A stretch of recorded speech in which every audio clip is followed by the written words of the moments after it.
Tunia pathin thu ngai dinga ki go anai gamla urenau minumi pa hi anang to khom pi ho hi jong le pakai Yesu minin na bonun salam kan bole igamu jong all in nawa lam in mano tawin program jong mun khat khana ahong ki mang the ki ta in tulai hi mi pa te kem tiong hi ahong ki bol pan ki ta in che chun tu jan hin mi pa te ading adia mi pa hi na a thagawa hol be nom jing ho ding thukan segut ahin la alen aneu ding in tunia thupiu hi ingai chanu ahi jing thowin I thupiu hi le vet zui thei mi pa in sungtina ngai chat ye vet zui thei mi pa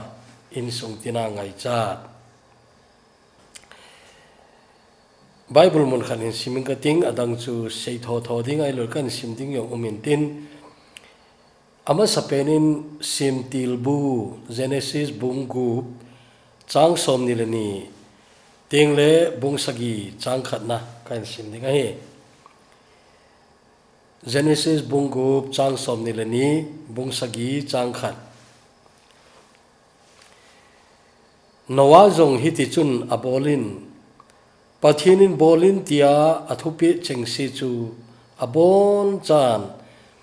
abol bukim su tai bung sagi chang khat Chiyawin pakain nawaza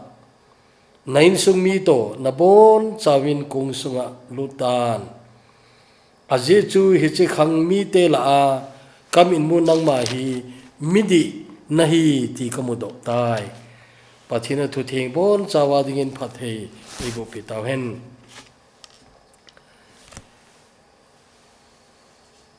tunai cha thu sim India gam in sung tina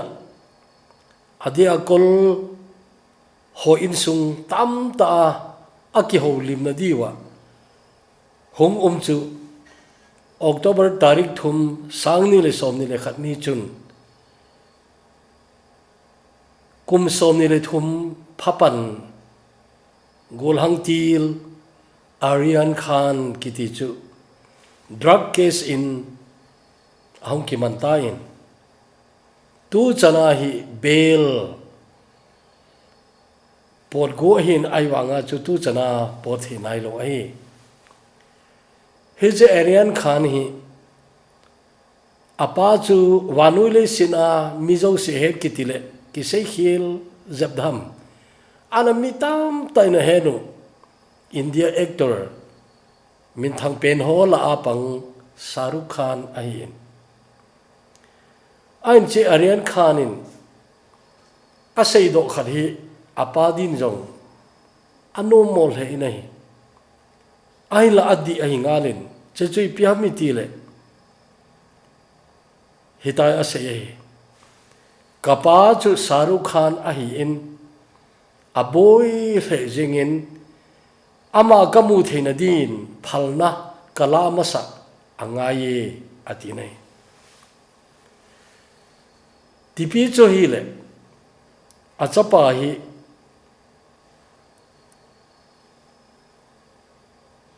anaki wok pi man lo phar na pe zo lo ai na chu ang ki lang mai nei phar khana chu na chapa na pamu nomin phalna a holang ain tun apan Arthur Road jela achapa mu na dingin phalna ala angai kita nei che tunin thu makaya kain sei no mi nei mi pa te tuni phat I to bang na pi wam na chapa na chanu ko hi jong le I to bang phat na pi am ti hi ngai to phat kit angai nei mi pa ta lo na in sunga wang chu mi nu in mi pa hi na to akop khom ji nei hiti chun in nei pu lo nung hi jong le pathin phat ta na bel ho wang chu alha sam chom powin lol hin a hoi ta ta anayu thu sim tam ta jong iza jingu imu jingu ai tunia itu penu choile mi pa damna laina insung mi pa te vedri theidinga ki semding poimo dan ki seino mai sanga ja ko som ko le ni lai chun America gama researcher min thangta George Barna Kitipan hitin na suni nahi kumzabi ti chu century ti nahin kumzabi som ni khat na yung lu na di wahin in kon tina ingai chat pen chu in sunga vet zui theiding mi pa a te ding hi tin na suni nahi heche 21st century chu ina mutawin toya kum som ni kum khat na jong ahum be ku kit ai ta nahi phar hi achi gang na lo me ti lo thei ai po in barna in che na sei lai jong chu asot be se jong ai nai pon ai wa to hi che sei nung chu sau ta ana che man ki ta nai kum som thum ling de che ana che man ki ta nai ai na man ana sei hi adi na akimu be in hi che tu ni hin ema in sung che ga ve hitin mi pa din mun le mo puna ina ki hil naw la so ta ngalin mi pa te kem retreat program seminar izat lom ine vitam na da jun mi pa ten jong he che thui kana ngai khapoi ti jong chu na diu ka ging chapo ne i topic la wa a ki ha sei mun loi ta chu hung hidingin ka ging cha in mi pa te din mun teng la to diu amo punau te oi tai akuma ihung kilu ai ta nai al tunin mi pa te ki khol na dingin chei ka de ma jingin tuni cha te nau te khanglai chei anangai na umai le nang ho di jo poimo ma kharo mi nei nunga ho nangai wai le o mi pa chei tabang lom ma chu poimo ai le ken ka ji ding hi ka mo nei ding ai poi pathin ka ki doa phar khatin ka cha te pa ding chu itabang ka nei dam ti tu ni nunga ho na tau par ngai ding hin teng le gol hang te ho jong pa din mun hi to bang lom chai le phar khali chi din mun chu kan lo ding ai je chun tu ni mi pa ka him nam ka hi masang gol hang ka isungai I to banga ke yong ka ki god ding I to banga ke ma ka ki sim tu ding ham ti na ki ngai tu diu che chu hungai ding ai je chun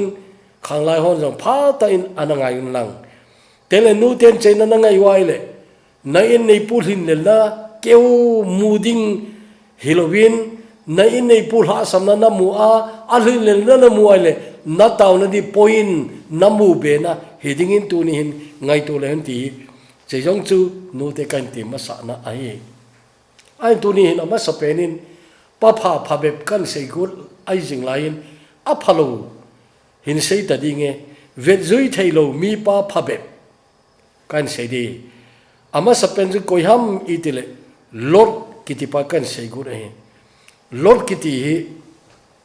salmon hing sena kana sei saitan sodom thunna lampi lekha jong kana su aitan tengle a salmon jong kana sei aitain hi chi lot hi itobang pa ham itiai le hi chi ahoi lo na lami ka ha seile mi loi khadin a dei be se lo ba lot hoina lot phatna seido te agowin che apoino ho jong chu seimo jong chu hi poi ai wanga hita iga be jingale lot kiti as a father na pa khari hina chun lot kiti paloling ai pone ama hin gam akide rending lai chun pathin dong lowirin agam di anakil henin he chu Jordan vadung pang hampa phat na gam che chu anakil henin pathin dong lowirin aman hitin ka sei ji nei chunglama pathin avepu in chunglam velovin amalang bo ave in leito lambo ave in cha chun hita amit na ata samit na bo amu na gam chu ave in chung lam hagau mit kiti chu anate lo je chun alhen jong chu anaki hen khilai dam ti in kana seiji nei teng le ama mi pa hin a in chen an ki sem phana hin mai cham kiti sem ding hi gel do a anei ta lo abangine hiti chun Abraham to ang ki khenung sangu chu na ve na ele lot in mai cham a seme ti hi namu kha lo ding hi chemala a chun a athu sima in mu pai yo che piam te le lot chun Sodom lam nain apon bu achonai atinai koi ma nikhana Sodom ga geilo wa hi all kinai ji hi kanati sain na ya chun amano Sodom hi all in an nain achai chaina chun chemun chu agal hung ta nai agalol hing zong abange khopi sung upa to khom na wai hom na azong chu gapang pha hi tale kilomin cheya chu alol hinge ti lo the ai poi ai wangen a kho ma jing chu hichi Sodom khopi asedan he sa anazo ai in pathinin che Sodom khopi chu su mangding hal hading ati hichi pha cha hun ni kon cha chu galung ai tai na mai ai la podo na dinga jong chu ban sanga kai do ngain a umi nei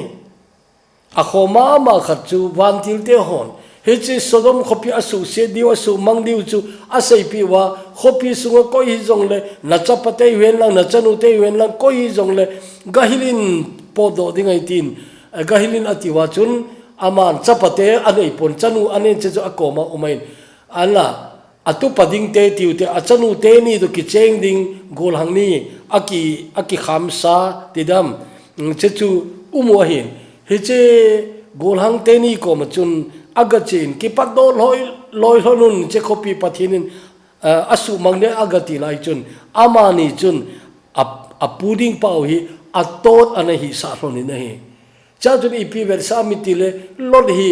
hicha tu pading te ni jeng jong chun hagaw la ma chun ta san anei puweti chu akimu nei atot ai sawe ati nei hije chun akam suwa konin pathin thu tai anaha por zolo anaha seido zolo inte ti lo je om pu nei che chu dal haute ani nan eli kan senomin eli chu ito bang pa hami tel ama chu hagawa chu Israel te adinga nampum pi adinga pawe aje chu thempu we awa chelang chu ha sei angai pun tu ni ama acha te ria pa hi na chu kan sei ding hin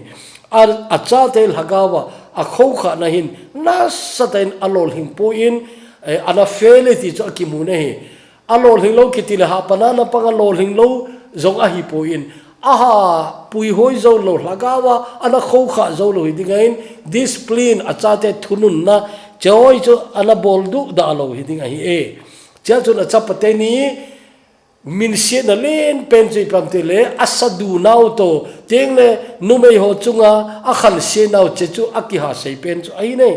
hi je chun thempu in sunga thil ding chun amel sema ma jingin vel sei ki denga jong deimo ta thu sim chu ai nei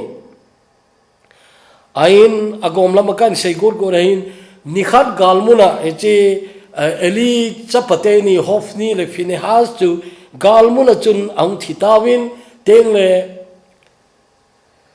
hiche thu chu aza phanin apa jong chu atona kona chun ahlu in ta chun angong pi gu tat bongin ama jong chu ana thita in tele che thu cha za zain amo nu Phinehas in nei pi chu naw nei ding ko nei in cha chu naw ai nei ta in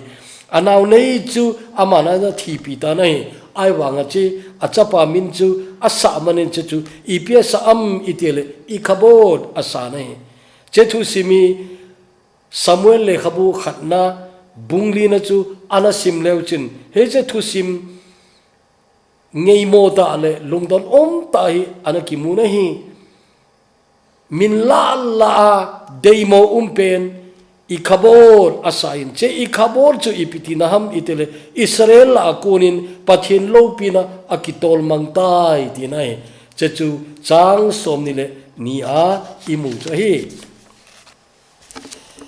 chebam se ibenai le Hezekiah ki mu nahi nadat mo am hichi pa hing zo lo le pa lo samla Hezekiah kan koi dat mo ta na gel mai thi aje chayon Hezekiah thui sei ti ngole apha khat i ha se ke ome che chu piam ti le pathin ain khu kum som le kum nga abela pe ti chu i movin che chu i ha sei jing ke we ama thu simi lengte le khabuni na bung som ni chang khana par som le khati ho Isaiah bung som thum le git chang khana par aban na sim le chen tele chronicle jong kinin mun thum zena athu simi ai hecha adia asudong abai jep ahidem Isaiah bung som thum le git chang khana hi kem thupi ajong pate programa ina koi jiun che che pam tele na in sung ki sim tup tan ti ai athu chu angeyin a bible chang angeyin thupi i koi ji wei awa che ahum lo pe ni hoi ta kholchin a hoi pui aje chu Hezekiah hi che phar chana hi ama hi leng hoi ta ti chu pathin lung hai na jong ana hi le kilome ai wangin pathina vet le Hezekiah la samna amu nei ai ni sung abui nei na ai ni sung hi sim tup ngain amu in he chun nang la thiding nei ta in na in sung ki sim tup tan anati nei he chai Hezekiah ha ka pathin ko ma hung taw na ko na ahin kho kum som lenga ki belap chu a hoi lam ngen cha chu ina sei ji wei awa athu sim abana banin sim na china phatai nin khol chin a pha sa na phalo ahung za tam zo pai ta nei a thiding kon kiti lai chun kati chu ana thiding kiti lai kum som lenga ma sanga chun ana thizole phajong ap de ham na ti jong chu kiti no mai a thiding sa pathin ataw na asana kum som le kum nga a pe belap na chu hechong ki chai chun ipi mu tawam itiale Hezekiah in pathin deilo ta in boltai chachi pya aw sat na zo sina ta lengam Israel lengam hauna lo pi ta ho chu che chu mel mate Babylona kuna avela a hung ho chu che ho ko ma chana vet sain vet sa lo chamal jong anei ponna aw na zo se vet sain le che chu mel mate on akila diu aga vet sa hile kilomai ta in ta chun mel maten che zo se chu anala pi ta winai ti chu imu winai them gau Isaiah mangcha pathinin apel do lo hilding khota an satan athil jo si ki chom nam ding ain sa achapate phabe ki kai mang ding ti ho phak tainan sei pi ta nei anja ama thu sim a chaina mel seta chu chei ai heje thuo aza hi Hezekiah don but nahi akho rei jing nahi hita adon but cho lengte le khabuni na bung som ni chang som le ko chu ana sim na chin keima khanga cham alen pole ipi aphamo hi ding ham tilom lomin adon buni nahi ka gel le pathini na da ha mi khat kamsu hile akilom lebi nahi ama ban ta lenga hung leng hung hiding achapa manase din lainat a umwale nahi he chun hitabang manase in hitabang pa ana nei a kho hle jing nei gam sunga de leng phat ahi aiwa pa ahi na chun Hezekiah ha taina na feli nei ti chu imu nei tunin a phalo wa kan pat ahin aina a pha ka chai nom ji ai ve zui dinga pha mi pha be ana ve ki no te mi thum kan leng do e Noah azo Bible chang sim nau chu khang ki lo ta la ki mu do mi pa Noah hi midi nahi ti ka mu do tai pathin anati tu ni chana ve zui dinga isei do zingu Noah chu hi ama khang hi mi gi lo be sejia pathini su manga god mihem ka semi ka kisi pathin anati hitobang phar cho nahi ai nei tin e bible chana ki muin hichun pathin mit venin leisit asegam tan pumhana kinona jeng adim ta nahi Pathinin zong leisit ave na hi le vetan asegam hil tai aje chu leisit chunga ta samim zo sin lam azor khil gam ta wina hi akiti lom lom wina hi bungu chang som le khat som le ni ai he cho i simai le e ho khang to hung ki bang de a hung bang ji na anu mo le nai e ho jong panila lo wai le he che phadi yung lo na diu gam la lo hi Noah zong hiti chun a bolin akiti ta na chang som ni le ni na chun Noah zong hiti chun a bolin pathinin bolin tia athupi cheng se chu a bol chan a bol bukim su tai ti hi kimel chi ute bungu chang som ni le ni chu hi Noah bolin a thu ki pe chi pi ha kong in nei khat ki sain ati nei he je kong in nei asa ding hi dan thum zen hi ding a hin tiếng le asaulam chu fit zathum tiếng le etong zathum ama ho khangai tong nga ki simai asaulam na che kong len ta kong in nei asa ding chu asaulam chu tong zathum tiếng le awailam chu tong som nga fit som nga jok len he ding ai tong som nga ki ti na tong som nga tiếng le atun lamatin asan lam chu tong som thum ai kin na hi tiếng le che sa na ding hi a ha ki sim jong ai pon kum khat kum ni ki sim jong ai pon a ki seina chun a kumi atam lama a seina chun kum za khale som ni hoi din a ging chawin kum som sa gi hi ding a ging chaw ai pi jong le a so hlei jing ni Noah pathin ata sanavel tam ta kites na jong hidin ka ngai tu in tel athu hanavel tam ta kites na jong hin ka gelin tel acha te ja pa thu aman nawi ates na thu pi ta jong hidin ka ngai tu nei Noah cha te chapathu manin Noah cha te thu ngai da ni ki dang thoi tel amal ji anei che tawin ta chon Noah hin mo thum yok ane ti nai tola imo te wa ba ai le ai nei pu te til sa the ju khat be le kilom ai ban Noah mo te ai nei pu te til se yong khat cha le kilom puina hoi ta pa chawa ki thowa ai ko ki thowa ta chu mitam ta agoi jiu jong chu hidinga inna ama o ke wa chu azolo di wa hin ja chu mi yong agoi jiu di ke o ne ulai pathin tu se yo hin them khat khat ala be la om ji in aje chu bible kan sim thei phana ka hol puin che chu ipiam ti le Noah kong in nei sa na hi a khote o hin sumang ki loji min su le suman loji min zan le a kong sunga chu e aga thaji po ati un che chu akibela ba hi ta na e che ineu lai pathin du iza oi akibela cha ana tam lai jingina bible in sem thei phana I hol I mu zo lo hi a hel lo li nai ai pi jo le pathin du sei ma sa hoin mi ngai nom nom ninga chu ana koilut be be khat aham kati no mi na na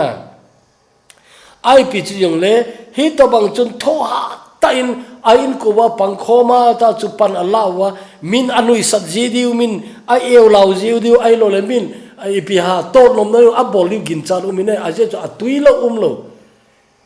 lop ta dil pang ho ko ga pole le aji khana umena ai lo le Burma putra vadung to kinai cha khana ga ki bol ni che kong nei chu sa di yong la kilomi ai wanga hi to bang la vadung jong ompon dil jong ompon na anong akong ni atu naw hi to bang cho hi in ai la ta san nai na no wa chun ta san nai pathin sei chu ta san lel lo hi che chun pan ai la nei pate kom ka sei nei Noah a cha te ni pija thu anga yu ham itil aman wana apa pathin thu anga ye kati nai na Noah in wana apa pathin thu anga je chun ama cha ten ama thu anga yu nei kati ji nei che chu kamu da na hi in thanop jong umin ki pa pi jong min nei he che result je ahung umtai che bung sagi chang khat na chun he che kongi nei an sa zo wa chun bung kup chang som ni le nia chu thil khat email chi diu chu hi ti ra ki suni nai Noah zong hi ti chun a boli na hi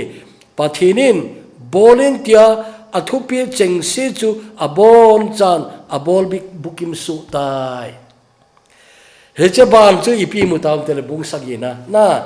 hi che bung sagina bung gup chang som ni le ni ana lo ile bung sagi chang khari thei lo ding ai a thu chu na che jui pam ti le chu jo in pakai na wa za na in sung mi to na bon chamin kong sunga lutan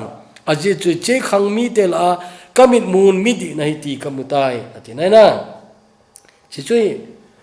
ni khat hitan kalunga ahu umi nawa wang hin kong in nei chu aman asai cha sa zo chun luding akitila bolo alur su hil jengune eo khang wang hi hitai ka gel chu eo chan pi ivet le pathinin kong in nei chu sa san ti chu ready made in ei pe jong le alur loading akitam sei nei che he thena chu ipia pathinin dunia kong in nei sa ei ti tapoi ahu hing na chu aman bol zo sa offer ei bol ei ta in ipakai je sun king pel chunga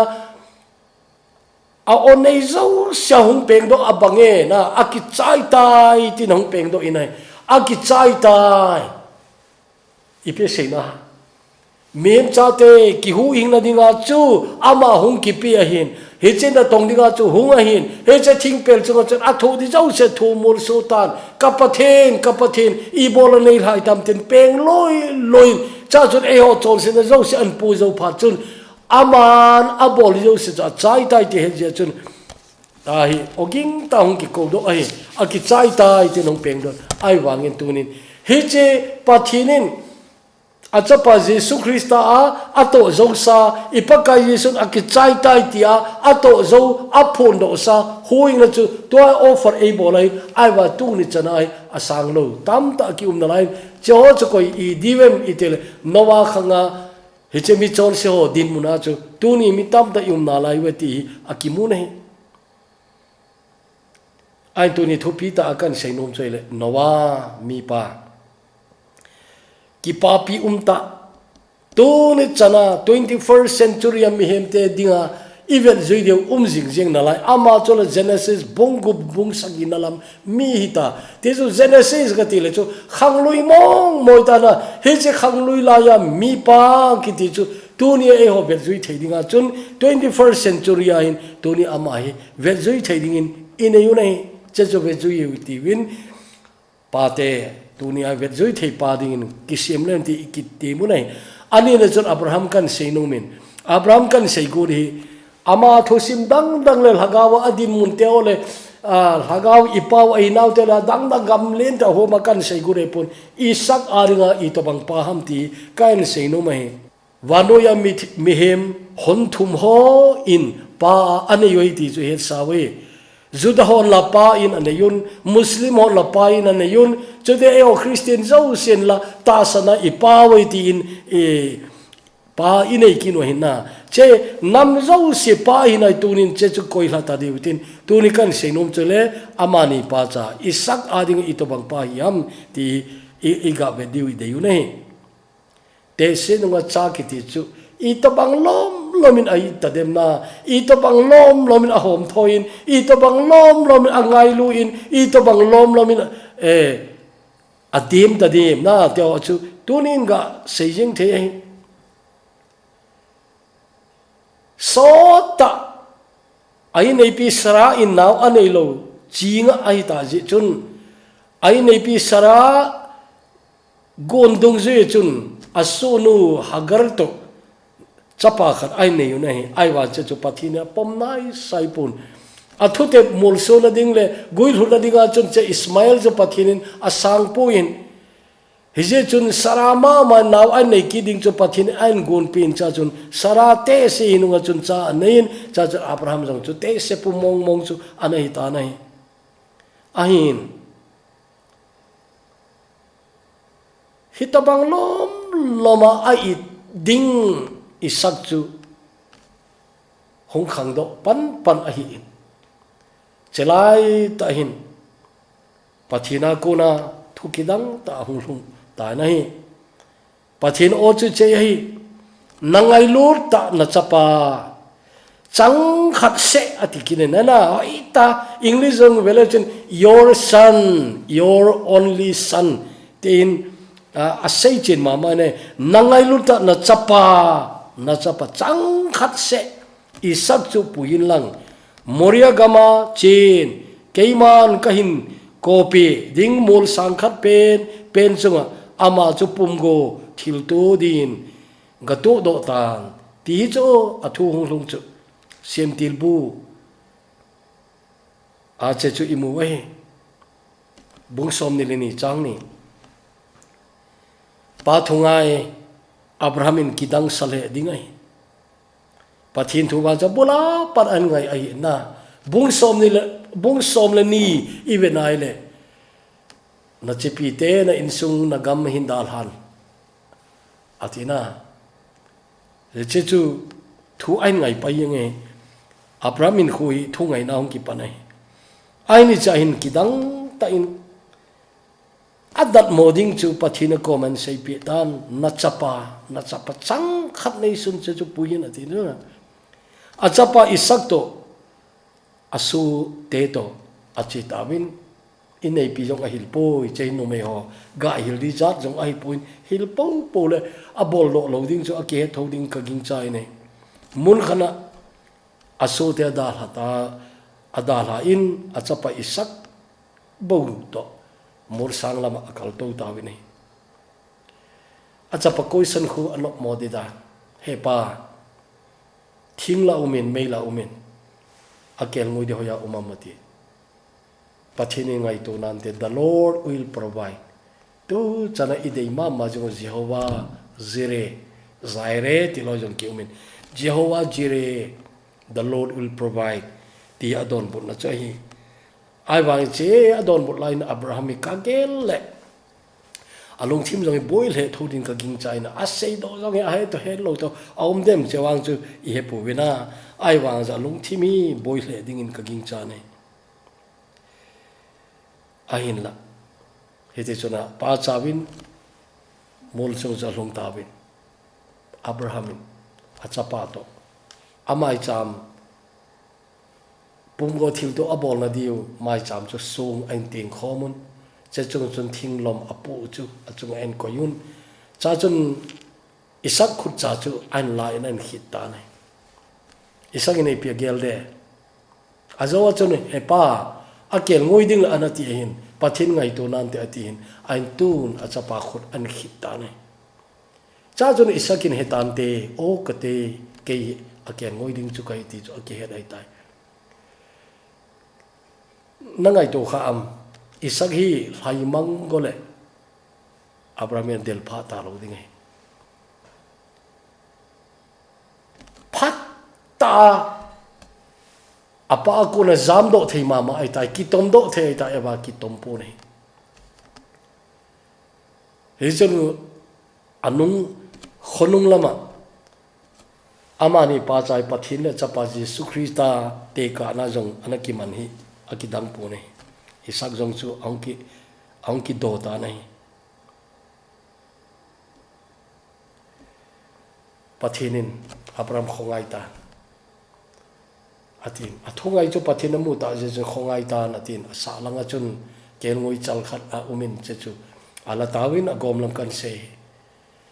pumgo thil to chun che kel ngoi chal chu ain go tawin nei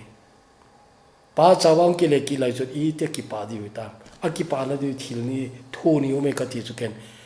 nanamu am thoni din ka ging chai aki pa naw atho khana choile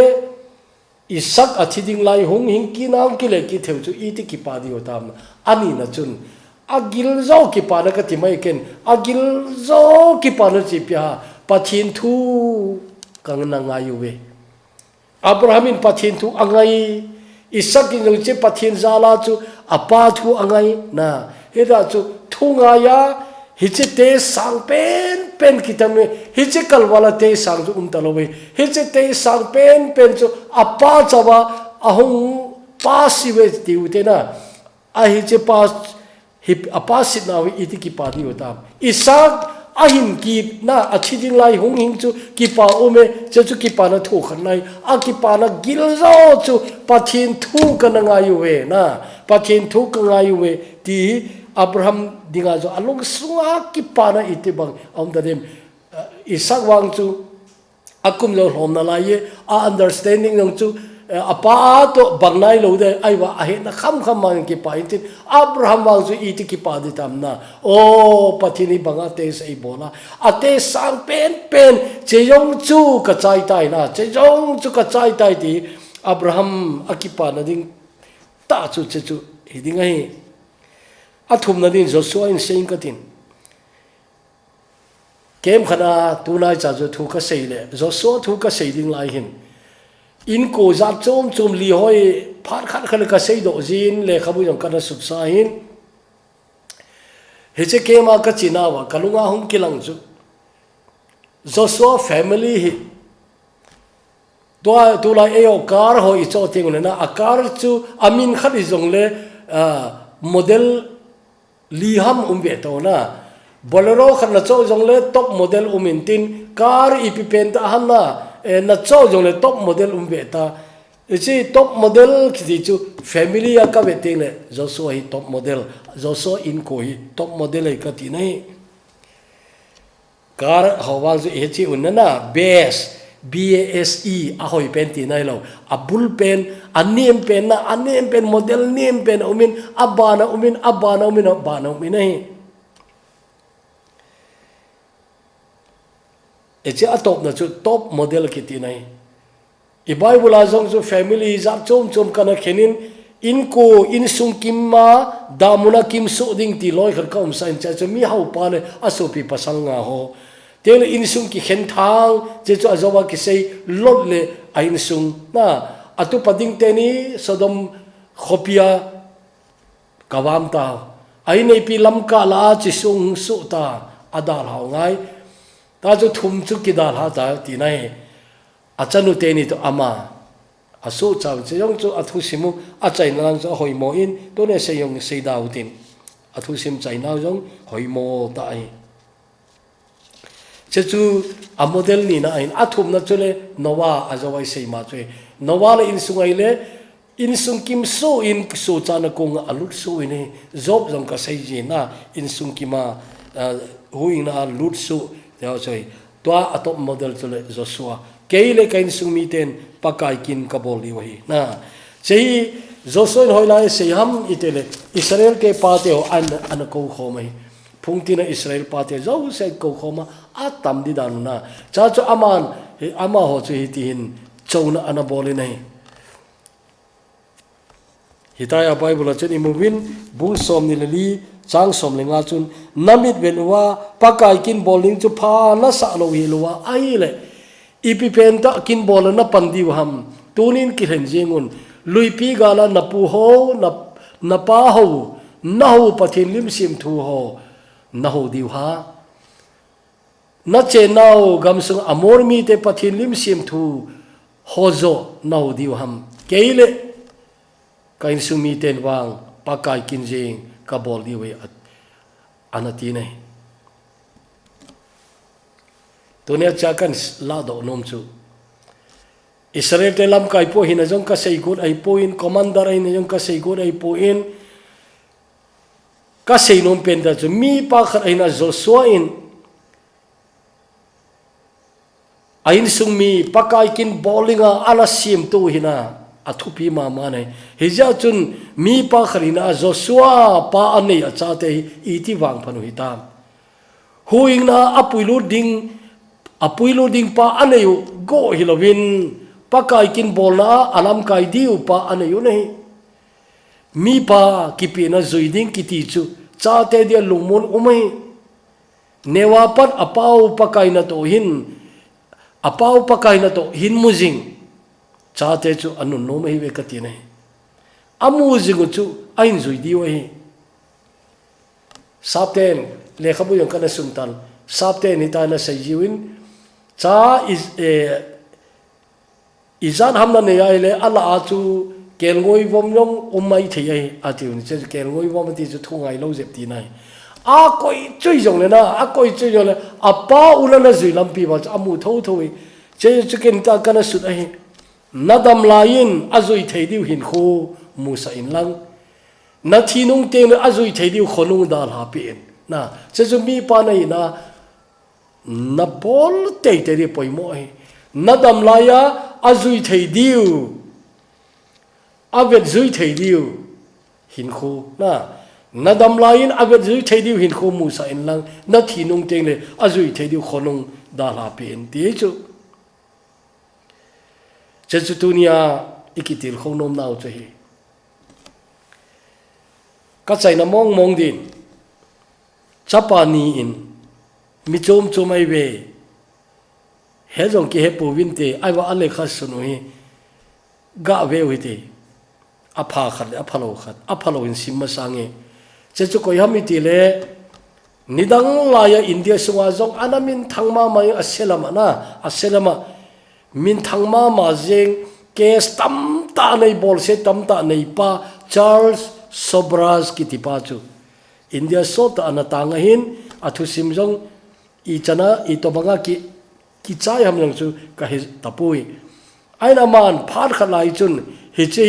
apa lekha athot na chu hi ita ama sut bang manga ei pawa kan le do ai nangma kapana na hi wangsit ta hi ipi je inem aje chu mi pa khat chun achapa chu a khonung ding ki sem dinga ki thopi ding amo pu na hi nang na hi le tempula na thousand hin la na sele pha he na ki ta to na umi na hi chapa khat na nein a hin la na don se pui ui cha sanga zong din mun sezon na dal tan gan chala a anem pen sanga zong nem zon ne na dal hanai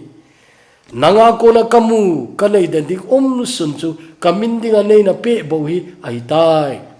nang ka hingai lu na wang a jing na lain a kho le e hin la che jong chu su mil te ding ka gu da hi ka pa na hi tapoi ka hin koi do na hi tai na hau na chu nom ta in mangin lang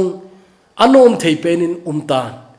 kei ka hi le nisia changla pheng khan le tuidap khon khat kamu jing nai hi chu kanei sun a hi chu keidin go man lu ta a hi aje chu hi chun as e so har jingin katup mur su na dingin tha na e pe jingin a hi anati nai chapa khanin apa lekha thot a hi che sanga hi che to kile bulti jaute a hoya hoi lekha thot khat omen che chu Larry Howland kitipain anasut Christian Park ti la banga apa chungchang anasut ai hitai asut ai Christian Park kane ka kipai ei gel kho in ei khotu in ei ngai lui angai lu na khut le a onem ta chu ka gel do zingi na chon chan chu keima chon chana abe denin na thil pe lo pi pen chu a hi athua nei hil na cheng sangin kamu theiding vet zui thei nei mu sa ho chu nanga konin tamta kasim do e keiding in lam kai na hin ka hun na ding bimun phata nei vet sa e pathirin pa la aphapen eina len pi na hi e hi to banga pa pha hlom cha la khat na hi hi je chun pathin koma hi chei ka thum a hi kapa bangin nei semin ti hi kapa bangin nei semin chapa wang phata hon che chu sei thei di wa hin tunin mi pa te zo si hoiten ki khol hoiten hi che ki khol nan mang leun inu mu nei pathina thu thing bon chaudin phathei ibu pitaw hen tauti lungse them wana ka pau pathin tunin pate din thupi poimo ta kan se do kinin long se ten pakai nangin muntin gamtina hicha anangai le anazazo sin ama ki khona ai manwa phata bol theita honjong aphajo che ahol thina diule pa hi na jong gel do lo hamai lo le gel kho lo ham honjong hicha ko ne pakai ki gel na pha ki khol na phata ane na diwin hiche thui nangin phathein bo dingin pakai ji suminin kong tawe amen.